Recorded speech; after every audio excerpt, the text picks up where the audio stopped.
Attends, mais c'est qui ce connard là? Le mec il se part pendant un mois et puis après il sort une vidéo comme ça sans justifier, mais c'est n'importe quoi l'autre bolos, vas-y je me casse, de toute façon je me désabonne de sa chaîne, gros FDP de mes couilles là. Ok. Eh bien le bonjour, soit c'est Alexem et aujourd'hui on se retrouve pour une nouvelle vidéo. Je sais, après un mois d'absence, je sais, ça fait un bout de temps, surtout sur YouTube, alors que depuis le mois de fin octobre, novembre, je proposais du contenu assez régulièrement. Ouais, c'est vrai. Et c'est vrai que d'un seul coup, paf, il y a la vidéo du mois de janvier qui sort, les films avant au mois de janvier qui sort, et puis voilà, il n'y a plus du tout de vidéos, voilà, pas la moindre activité sur la chaîne. Ouais, c'est... Ouais, je sais, je suis désolé.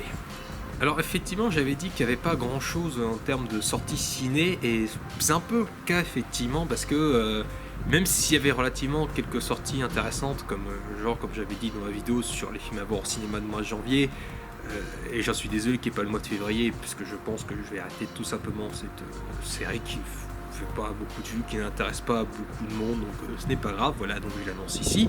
Mais voilà, donc sur ce mois de janvier, il y avait le film Downsizing qui m'intéressait pas mal, The Greatest Showman, Pentagon Papers aussi. Voilà, en fait, c'est des films que je voulais aller voir et qui ne sont pas du tout passés dans mon ciné. Mais voilà, aujourd'hui, je vais quand même parler d'un film que j'avais parlé.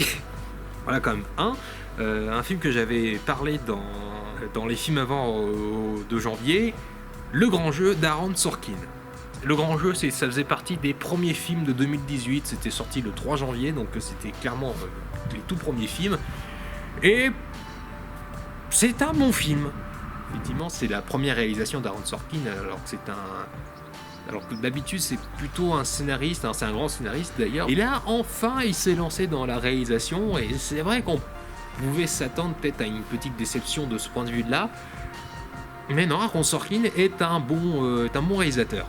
Et je pense que quand il a écrit ce film, il a imaginé certains visuels, donc du coup c'est pour ça qu'il y a certains passages où tout de suite tu fais « Ah oui, il y a quelque chose visuellement qui se passe », comme par exemple quand t'as Molly Bloom à un moment donné, quand elle fait une séance de ski, quand elle fait une compétition de ski, et quand elle dit il faut s'imaginer la ligne, et du coup la ligne tu la vois, donc on peut penser qu'effectivement quelle écriture Aaron Sorkin s'est imaginé ça en fait, elle dit voilà, Molly Bloom dit ça, et puis tac, visuellement on voit une flèche qui trace le chemin de Molly Bloom. Donc il y a des tas d'idées visuelles comme ça, enfin pas des trucs animés, mais voilà, des trucs au niveau visuel, voilà, ça marche. Il y a toujours un truc visuel qui va être important au scénario, qui donc va être bien mis en place, bien montré. Puis c'est pareil au niveau du rythme, du montage ou quoi que ce soit, il n'y a pas de longueur, il n'y a pas de lenteur, et puis surtout c'est bien rythmé, c'est bien cadencé au niveau des images en fait. C'est du bon boulot de ce côté-là, effectivement, c'est des choses qui m'avaient frappé, enfin c'était pas une grosse claque non plus, mais n'empêche, voilà, quand j'avais vu le film, je m'étais fait la réflexion que, ah ouais, c'est quand même bien monté, surtout dans les parties de poker où des fois il y a des montages assez rapide, mais pas trop rapide pour que ce soit illisible, mais c'est suffisamment rapide pour pas que ça choque et pour pas que ce soit illisible non plus, donc de ce côté-là c'était plutôt intéressant aussi. Effectivement, c'est un film qui est bien, en plus bien écrit, voilà, il y a plein d'étapes dans le film, à chaque fois on a toujours des questions, et à un moment donné quand on répond à nos questions on fait ah ouais d'accord, ça a quand même un certain sens pour le personnage, d'un point de vue psychologique, intimiste ou quoi que ce soit, il y a toujours de bonnes raisons, et il n'y a jamais quelque chose qui va choquer dans le film en fait. Enfin, c'est pas genre un personnage qui prend une décision, quoi que ce soit, genre s'il prend une mauvaise décision, on va se dire ok, le film justifie bien ça. Ayant vu le film en VO, je peux confirmer comme quoi les acteurs sont tous très bons, effectivement, vous vous en doutez, Jessica Chastain en Molly Bloom, elle est excellente. Idriss Elba en avocat, je m'attendais que ce soit un peu décevant venant de sa part, parce que Idriss Elba il apporte tellement de contrastes et de nuances des fois dans certaines de ses interprétations, que du coup je me suis dit c'est peut-être un rôle pas si impressionnant que ça peut-être un peu le syndrome Benedict Cumberbatch dans quel film, putain, c'était dans quel film comme ça, c'est le film avec Johnny Depp. Voilà, ça va être celui-là. Je vais le retrouver, là j'ai plus du tout le titre, mais c'est dit celui-là en fait. concrètement, là-dedans, t'as Benedict Cumberbatch, il est bien dedans, mais c'est juste que son rôle est tellement peu important, il a tellement pas beaucoup d'émotions à apporter que tu te dis, ouais, ça aurait pu être n'importe quel autre acteur de son gabarit, que ça aurait été pareil, quoi. En fait, tellement l'acteur est excellent, quand il fait un rôle mineur, en fait, et comme ça, tu te dis, ouais, non, en fait, il n'avait pas nécessairement besoin de... Ils n'avaient pas nécessairement besoin d'avoir cet acteur-là. Ils auraient pu prendre n'importe qui d'autre, ça aurait été pareil. Et effectivement, Idris Elba, il tient bien le rôle de l'avocat. Alors, je ne me souviens plus de son nom, mais voilà, il tient bien son rôle du début à la fin. En fait, dès que tu le vois et jusqu'à la fin du film, il joue très bien dedans. Et surtout, en fait, voilà, il passe par plusieurs phases, en fait, où des fois, il est calme, il est serein, mais des fois, c'est cynique. Et des fois, il monte dans les tours pour pouvoir imposer un argument. Enfin... Voilà, c'est pas aussi vide auquel je m'attendais. Et effectivement, Jessica Chastain, qui derrière explose tout le film, elle avale l'écran, mais voilà, dès qu'elle a une scène avec quelqu'un d'autre, dès qu'elle partage l'écran, elle l'avale pas non plus, quoi. Je veux dire, elle laisse toujours les autres acteurs pouvoir profiter des certains moments du film, certains moments durant certaines scènes. Mais voilà, il n'empêche que dès lors qu'elle fait un monologue ou quoi que ce soit, dès qu'on s'intéresse à elle, on voit la fragilité de son personnage, on voit sa colère, sa rage, enfin, il y a beaucoup de nuances, il y a beaucoup de contrastes dans le personnage de Molly Blue, mais Jessica Chastain, elle le fait très bien. Après, effectivement, je pense qu'effectivement, il y a matière à analyser ce film, mais voilà, en tant que tel, à critiquer comme ça... plus trop chaud et surtout avec ce temps-là un peu à froid, mais voilà, en faire une petite critique comme ça, voilà, on peut pas dire grand-chose de plus, sinon ça viendrait à spoiler, et puis surtout on aurait besoin des extraits des films effectivement pour appuyer notre argumentaire, mais voilà. Donc est-ce que je vous conseille? Ouais, si vous avez 2h20 de votre temps à regarder ce film, ouais, je vous conseille, il est très intéressant. Donc bref, après Le Grand Jeu d'Aaron Sorkin, je vais parler d'un autre film que j'ai découvert totalement par hasard en fait, grâce aux vidéos YouTube, enfin grâce aux publicités sur les vidéos YouTube. À un moment donné, je regardais les vidéos de je sais plus qui, et à un moment donné, il y avait la pub de ce film, In the Fade, de Fatih Akin, je crois que c'est comme ça que ça se prononce. Et effectivement, en regardant la bande-annonce, j'ai pu constater que le film avait été grandement publicité, surtout grâce à l'interprétation de Diane Kruger qui avait reçu le prix d'interprétation à Cannes l'année dernière. Avec ce filet établi et en regardant la bande-annonce, je me suis dit que le film s'annonçait vraiment pas mal, ça avait attisé ma curiosité, mais je m'étais fait connement la réflexion, je m'étais dit que mon cinéma ne le diffuserait pas, parce que c'est un petit film quand même, c'est pas un truc qui est giga attendu non plus. Donc je me suis dit, je vais me la mettre derrière l'oreille, donc je vais devoir attendre que le film soit disponible en téléchargement, enfin, ou soit attendre qu'il soit disponible en Blu-ray. Mais non, coup de bol extraordinaire, mon cinéma le diffusait séance unique à 21h en VO. Bah, je peux t'assurer que j'étais content. Hein. Donc profitant de cette unique séance, je vais donc au cinéma. Et en sortant du film, en allant à ma voiture, j'avais dit tout haut, tout seul, que ce film-là serait dans mon top. Bah ouais, carrément, je l'ai déjà inscrit dans mon top de l'année 2018. D'autant plus que, voilà, le sujet en plus ne me parle pas, voilà, c'est pas un truc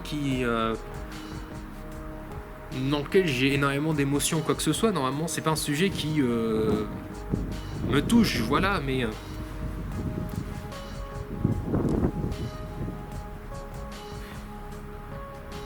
Je t'assure, j'ai un peu du mal à parler avec ce film.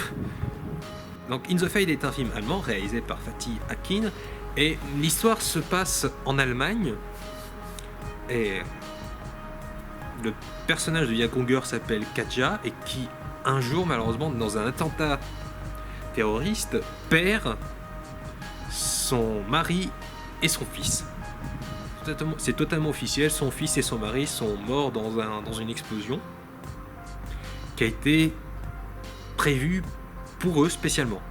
La bombe n'a pas été placée comme ça par hasard, puisque c'est un quartier où résident diverses nationalités, surtout étrangères vis-à-vis de l'Allemagne, enfin différentes religions, différentes nationalités. Donc Kadja vit très très mal cette situation, malgré qu'elle soit entourée de sa famille et de sa belle famille.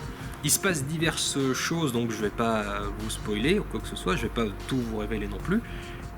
Et à un moment donné, on découvre qui a posé cette fameuse bombe, et en fait il s'avère que c'est un couple d'Allemands néo-nazis.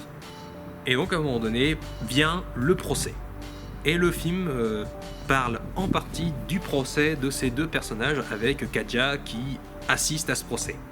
En allant le voir, je m'attendais un peu à du cliché, genre le racisme c'est pas bien ou quoi que ce soit, tuer les autres c'est pas bien non plus. Ouais, t'es gentil, mais j'ai déjà vu je sais pas combien de films, enfin j'ai vu combien d'événements qui m'ont fait comprendre ça, qui font comprendre à tout le monde que oui, effectivement, le racisme c'est pas bien, tuer les autres c'est pas bien. J'avais peur que le film s'engouffre là-dedans, que ce soit vraiment du très politiquement correct, quoi, que ce soit un peu lisse dans le propos. Mais en fait, pas tellement. Alors pour sûr, évidemment, ça dit quand même ça en filigrane, mais c'est pas... Ça raconte pas que ça non plus, ça raconte avant tout le deuil, la colère, enfin la vengeance quand on vit un drame. C'est surtout qu'en fait, effectivement, on a beaucoup d'empathie pour le personnage de Kadja qui est joué par Diane Kruger, qui est absolument sublime dans le film. C'est clairement un film à sa gloire, vraiment. C'est pas péjoratif ce que je dis, mais c'est pas genre, ouais, mon dieu, enfin, Fatih Akin s'est dit, il faut absolument que Diane Kruger ait un prix, donc du coup, je lui ai donné ce rôle-là en or. Non, c'est pas dans ce sens-là que je le dis, mais c'est clairement un film qui glorifie Diane Kruger, qui, je le répète, est incroyable. Elle est puissante dans le film, elle transmet tellement d'émotions, rien que dans son visage, enfin, dans sa manière d'être. C'est pas un film qui est bouleversant non plus, c'est pas genre un film qui te fera pleurer des torrents de larmes ou quoi que ce soit, mais qui est tellement impactant, qui est tellement marquant en fait. Sur le moment, j'avais vu le film et j'ai fait ok, ce film est incroyable, mais j'avais pas les larmes aux yeux. Mais quand j'étais retourné à ma voiture, que j'avais dit que c'était mon top, et en revenant chez moi en fait, je repensais à toutes les images du film, à ce que le film racontait. Et c'était franchement incroyable, quoi. C'était la première fois qu'un film m'avait autant touché sans me faire pleurer, quoi. Je veux dire, c'était un peu bizarre, quoi. C'était vachement intérieur. Alors effectivement, depuis tout à l'heure, je parle du côté subjectif de la critique, parce que c'est un film qui est avant tout là pour parler à nous, spectateurs, en tant qu'individus, en tant que personne qui peut perdre comme ça d'un seul coup des personnes qui nous sont chères à la suite d'un événement tragique, des personnes qui ont décidé de passer à l'acte et qui du coup ta vie peut être détruite suite à ça, et c'est fait pour ça ce film. Tout le film a été un gros travail d'empathie envers le personnage de Diane Kruger, et ça le fait hyper bien. Quand le fils et le mari meurent, on sent pas quelque chose, mais on nous a suffisamment instauré quelques scènes pour qu'on ait de l'empathie pour Kadja, pour le personnage de Diane Kruger. Et ça suffit amplement en fait, on n'a pas besoin de 4000 artifices en plus pour nous montrer en quoi que c'est quelque chose d'horrible pour le personnage, que c'est quelque chose qui doit être invivable. Et je voulais pas en parler juste dans une seule vidéo comme ça, juste pour dire quoi que ce film est incroyable, parce que je trouvais ça un peu vide à parler en tant que tel. Mais sinon, ouais, ce film est incroyable. Ce qu'il faut retenir, c'est que c'est un film magnifique, très sobre dans les émotions, qui réussit à te faire transmettre souvent les émotions des personnages, mais surtout du personnage de Diane Kruger, de Kadja, sans le dire et sans forcément le montrer très explicitement en fait. Il y a toujours... Fatih Akin va réussir à nous faire ressentir les émotions de Kadja,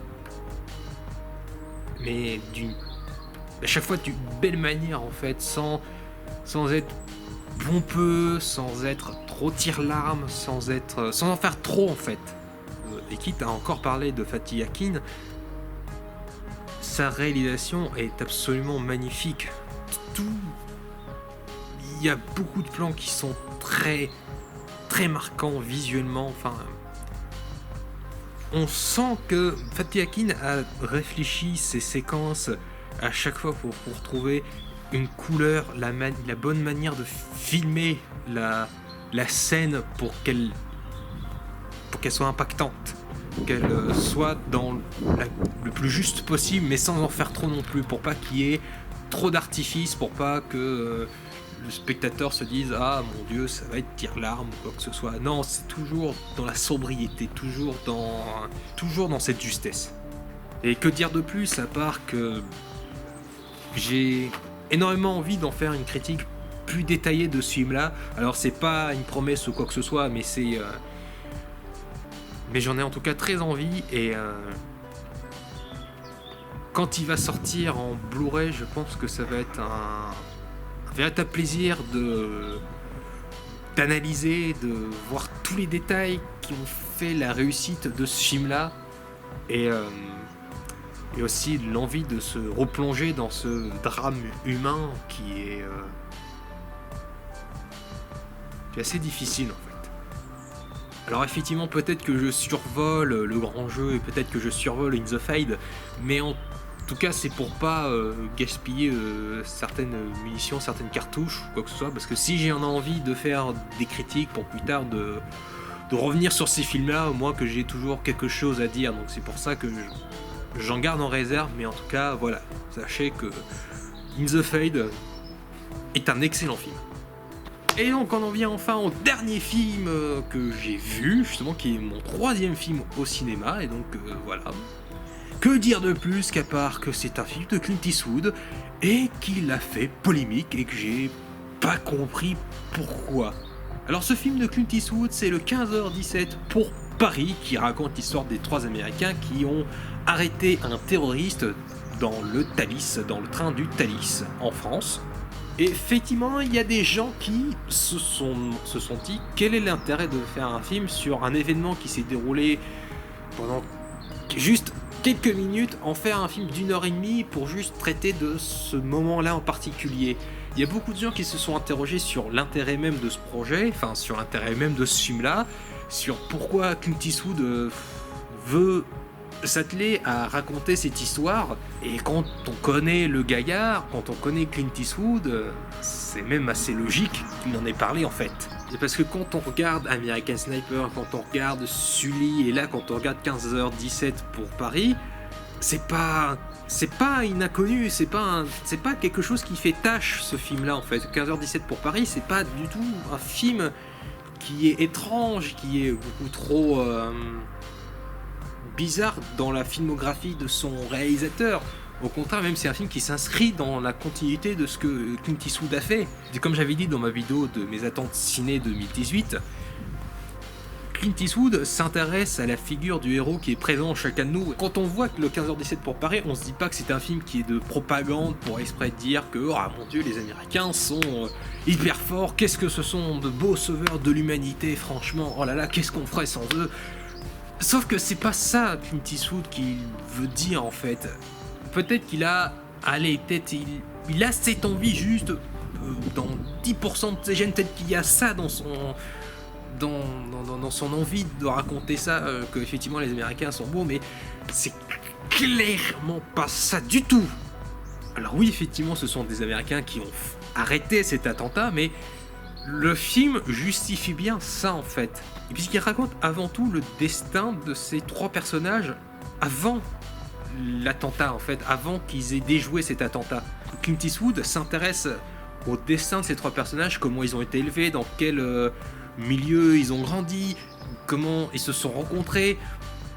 Voilà, c'est pas juste dire regardez ces 3 Américains, ils sont trop forts, voilà, c'est avant tout une aventure humaine. C'est une aventure humaine avec un destin incroyable.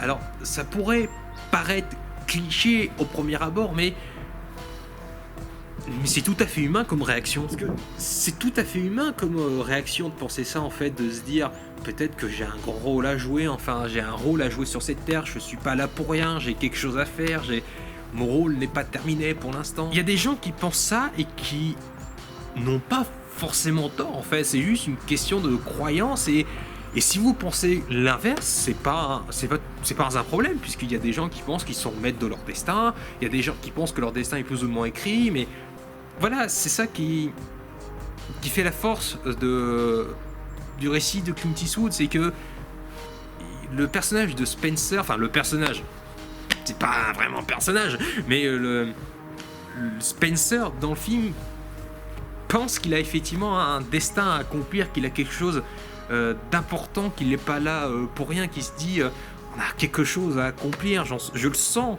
J'ai même envie de dire que c'est un peu la synthèse des 3 films, en fait, la synthèse d'American Sniper, de Sully. C'est un peu la synthèse de tout ça, en fait. Ces personnages-là ont eu leur vie qu'ils ont eue pour arriver à un moment donné pour faire quelque chose de grandiose. Et c'est pour ça que je prends la défense de ce film-là, parce que je comprends pas cette espèce de polémique qui d'un seul coup les gens se sont mis à se réveiller et à dire comme quoi que Clint Eastwood ferait de la propagande américaine pour prouver que ouais, les Américains c'est les plus forts, quoi que ce soit, qu'est-ce qu'on ferait sans eux. Mais si on se dit ça pour ce film-là, c'est qu'alors on n'a pas vu American Sniper, on n'a pas vu Sully, enfin on n'a pas... Je pense que si on pense ça, c'est qu'on n'a pas vraiment fouillé, on n'a pas vraiment analysé, je pense qu'on s'est fourvoyé. C'est pour ça que j'ai mis beaucoup de pincettes dans ça, parce que peut-être qu'il y a des gens qui ont analysé le film et qui se ramènent et qui se sont dit non, c'est de la propagande. Mais il n'y a pas ce sentiment. Moi personnellement, j'ai pas ce sentiment que Clint Eastwood fait de la propagande ou quoi que ce soit. Donc je vois pas pourquoi spécialement ce film-là, 15h17 pour Paris, serait plus sujet à polémique que les précédents films de Clint Eastwood. 15h17 pour Paris, c'est l'art de raconter une histoire d'amitié forte en racontant le destin incroyable de ces personnages. Ça raconte le bol monumental qui s'est produit, toutes les planètes qui se sont alignées pour que ces Américains atterrissent dans le Thalys. Ils avaient très peu de chances d'atterrir déjà dans le Thalys et qu'ils soient au bon endroit, au bon moment.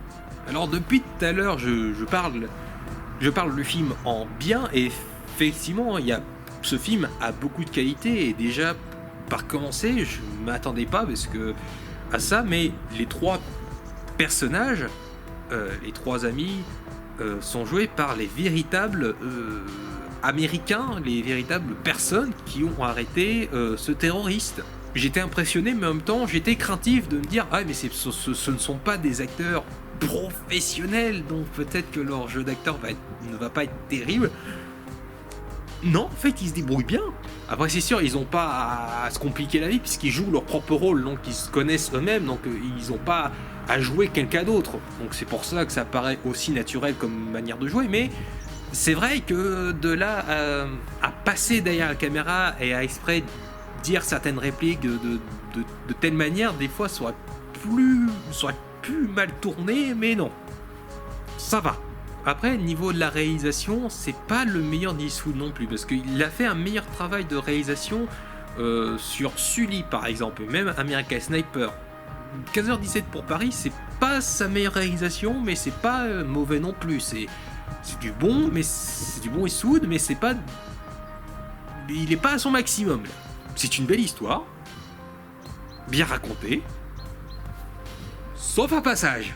Alors quand je dis ça, qu'il y a un passage qui ne marche pas, enfin il y en a 2-3 choses qui ne marchent pas dans la narration. La première partie du film, elle marche sans problème.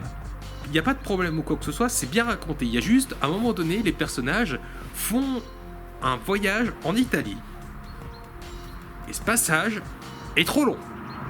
Je comprends pas l'intérêt d'avoir mis autant de passages et autant de temps pour raconter ce qui se passe durant leur voyage en Italie, parce que spoil, mais c'est pas un gros spoil non plus, c'est un truc qui est mineur, hein. Mais à un moment donné, ils vont voir un marchand de glace, ils prennent une glace, ils payent et ils s'en vont. Qu'est-ce que cette scène, que c'est de quoi? Et l'autre chose qui ne marche pas dans la narration, c'est qu'en fait, il y a un personnage, un des 3 potes en fait, qui est censé être en Allemagne et qui, d'un seul coup, pop à côté de ses copains alors que eux ils sont à Amsterdam. En fait, c'est juste qu'il manque une scène où on les voit chercher leurs potes, comme quoi ils sont contents de se retrouver puisque ça faisait très longtemps qu'ils s'étaient pas vus, ça faisait longtemps qu'ils n'étaient pas tous les 3 ensemble. C'est juste qu'il manque cette scène-là. C'est un peu dommage. Souvent, quand tu regardes American Sniper Sully, t'as pas cette sensation qu'il manque une scène ou quoi que ce soit. Et en tout cas, le 15h17 pour Paris, c'est quand même l'art de rendre un discours de François Hollande puissant et poignant. Putain, il est fort ce Clint Eastwood. Bref, c'était la critique de 3 films, Le Grand Jeu, In the Fade et le 15h17 pour Paris. J'espère que cette vidéo-là vous a plu, j'espère que vous m'en tiendrez pas rigueur du fait que je n'ai pas sorti de vidéo durant le mois de janvier, mais en tout cas sachez que j'ai très envie de faire des vidéos, c'est juste que je bosse sur d'autres projets à côté qui vont mettre beaucoup de temps à se faire, mais en tout cas sachez que s'il y a un film intéressant à aller voir et à critiquer, ne vous en faites pas, je vais le faire. Et justement, la semaine prochaine, je sais pas quand est-ce que sortira cette vidéo, donc je sais pas quand. Mais en tout cas, voilà, il y a le film Black Panther qui va sortir, donc je pense très certainement faire une critique dessus. Voilà, je sais pas comment conclure cette vidéo, putain de merde. En vous disant, enfin, je sais pas, en espérant que la vidéo vous ait plu, je vous dis à plus et à la prochaine. Salut!